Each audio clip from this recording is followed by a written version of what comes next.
Hello Year 10, welcome to this week's episode of your English Literature podcast. We are talking to you today about the poem Walking Away by Cecil Day Lewis. And with you today is Miss Beaumont, Mr. Rafi, Miss Dama, and Miss Polly. So we're going to start off today. You should have read the poem by now, so make sure you have that in front of you. And we're just going to talk a little bit about what we think this poem is about, first of all. So a summary. Who'd like to start us off? So Walking Away is basically about the process of a father letting go of his son but finding it really difficult to. So whilst it compares it to the literal event of letting his son go play a football match, as we read and throughout the poem we know that it's generally about letting go in life. So it's quite a simple poem in the sense that it is a father watching his son grow up, which you can probably imagine is quite hard for a parent, especially when you're very young. You need a lot from your mum or your dad, but as you grow up, obviously you need less and less from them. So it's all about really the father's sense that this is quite a difficult process for him, is letting go.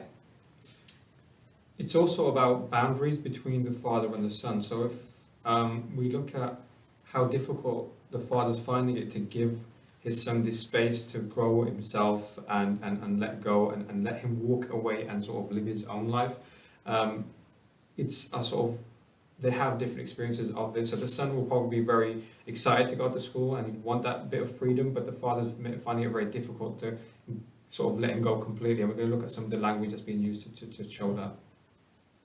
Yeah, so for those of you, it's always a good idea, if you can, to link it to something we know about the time that a poem's written in, or the poet themselves, so to context.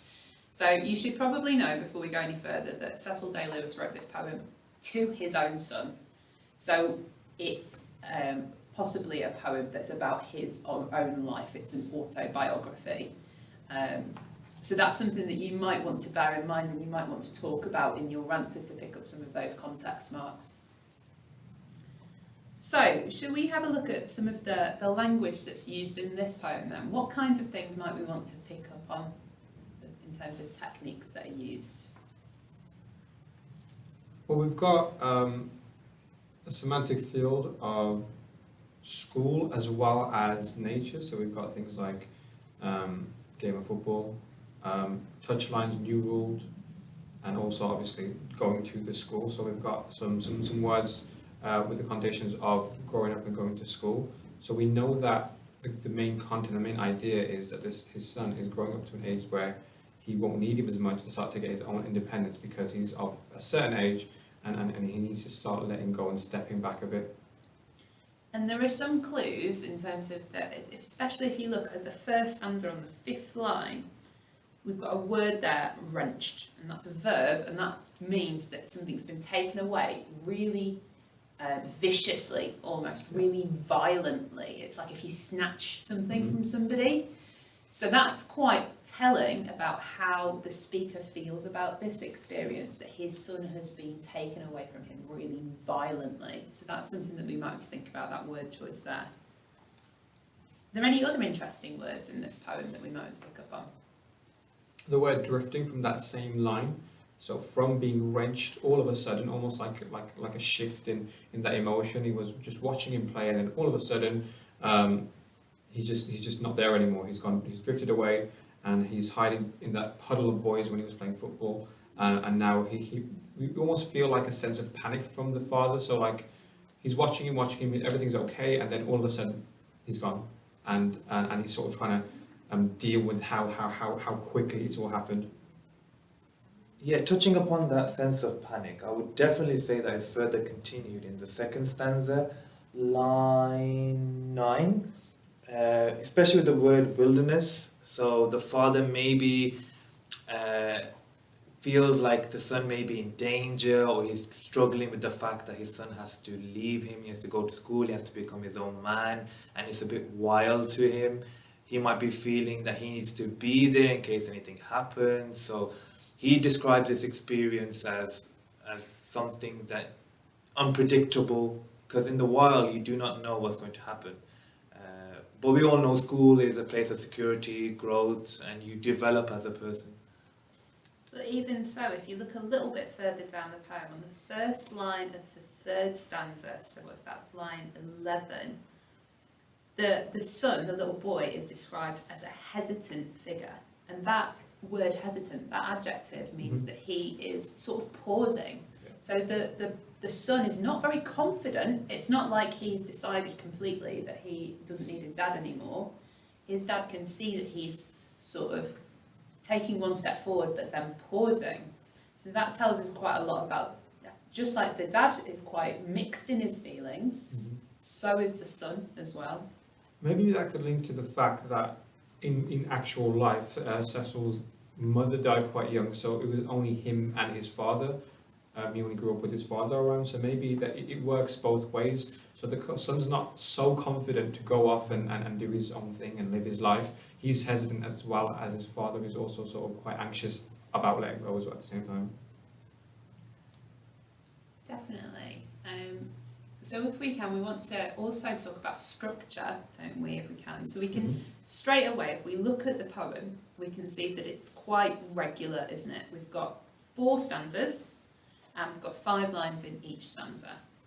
So that maybe ties into the idea that this is a memory. If we look at the first line, it says, it is 18 years ago, almost to the day, that all of this happens. So the father is thinking back, not just to yesterday or the day before, but 18 years. He's been thinking about this for a long, long time.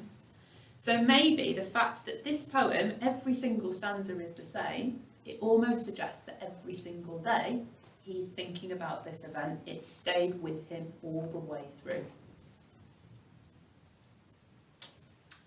So if we were thinking then about what we might want to link this poem to in terms of other poems, what sorts of poems would be a good fit, do we think? I would definitely make a link to When We Two Parted. The feeling of separation. As we know, in When We Two Parted, it's the ending of a relationship and the narrator is feeling upset. In this poem, it's almost not the end of a relationship, but it's the end of a stage in a relationship where the father has less of a role than he maybe had before, and both poems are clearly dealing with the fact that it's not going to be the same, life has changed, and the feelings that happen once you come to that point of realizing that yes, life is not going to be normal. Have they studied neutral tones yet? Yeah. They have, yeah. So that idea of it being a memory that you can't get past, that could link quite nicely to neutral tones as well as the fact that at the start Mr. Raffi mentioned all the natural imagery in this poem. There's a lot in neutral tones as well, except in neutral tones a lot of that natural imagery is quite negative. Actually, some of it is in this poem as well, so that would be a really nice similarity that you could explore between those two. One of the links that I didn't really see before is from this poem to Farmer's Bride.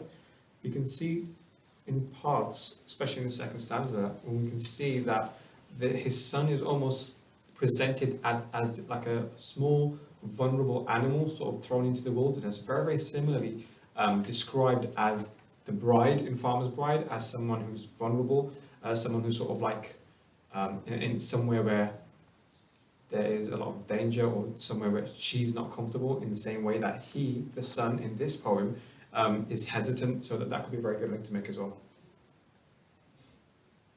And I feel like it could also be linked to Love's philosophy, because both mentioned the use of natural imagery, and you could point out how Love's philosophy takes on a more positive note of nature, whereas you could say this is a bit more negative. Definitely. So, something to have a think about is when you're writing about this poem, remember, think about your language and your structure, and as well, just remember that context point as well, which is that this poem was written to the poet's son. So that's quite important to remember, because this potentially, that means that this could be about his own life, it could be about one of his experiences. Okay, thank you very much, Year 10. Same time next week. Bye. Bye.